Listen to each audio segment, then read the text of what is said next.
शेवगाव येथील Urdu e learning digital शाळेचे उद्घाटन नगराध्यक्षिका विद्या लांडे यांच्या हस्ते करण्यात आले।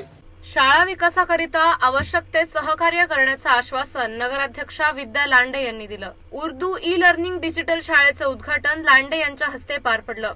यावेळी उपनगराध्यक्षा यमुनाबाई ढोरकुले, राष्ट्रवादी महिला काँग्रेसच्या जिल्हाध्यक्षा डॉक्टर मेधा कांबळे, आरोग्य समिती सभापती शेख शब्बीर कासम, नगरसेवक उमर शेख, नंदकिशोर सारडा, फिरोज पठाण, उर्दू साहित्य परिषदेचे सलीम शेख, अहमद शेख आदी उपस्थित होते।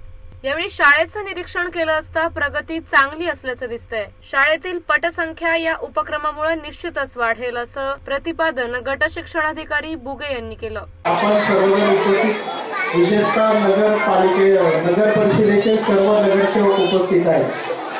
मी शेवगावमध्ये जर कार्यक्रम असेल तर अशी विनंती करेन आयोजकांना की आपलं स्टेज आता वाढवावं लागेल, कारण या कार्यक्रमासाठी आता खूप शाळेच्या कार्यक्रमासाठी खूप लोक येऊ लागले आणि समाजाचा सहभाग यामध्ये वाढायला लागलेला आहे। या अगोदर सुद्धा आम्ही तो एक पालक मेळावा घेतला होता।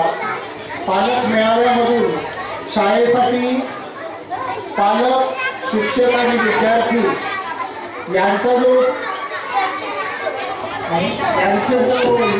समन्वय आपल्याला दिसून येतो आणि त्यामुळे शाळेची प्रगती खूप चांगल्या पद्धतीने झालेली आहे।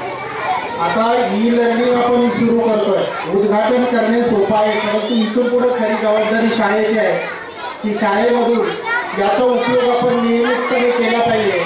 विद्यार्थ्यांना ज्या मूर्त गोष्टी आहेत, अमूर्त गोष्टी आपण या ई लर्निंग मधून दाखवू शकतो। चंद्रग्रहण कसं होत आहे त्याप्रमाणे सलीम शेख, प्यारेलाल शेख आणि नंदकिशोर सारडा तसंच शैलजा राऊळ यांची भाषणं यावेळी झाली। वर्ग खोल्यांवरील राष्ट्रपुरुषांच्या चित्रांनी वर्गांना आकर्षक रूप आलंय। शाळा समितीचे अध्यक्ष मतीन शेख, मुख्याध्यापिका कमरुन्निसा खान यांनी कार्यक्रमाच्या यशस्वीतेसाठी परिश्रम घेतले। वसीम पठाण यांनी या कार्यक्रमाचं प्रास्ताविक केलं। येथील शाळेत दरवर्षी विविध उपक्रम राबवले जातात। पुणे मेट्रोसाठी प्रतिनिधी संदीप देहड्राय, ब्युरो रिपोर्ट, जीवन न्यूज, महानगराची लाईफलाईन, अहमदनगर।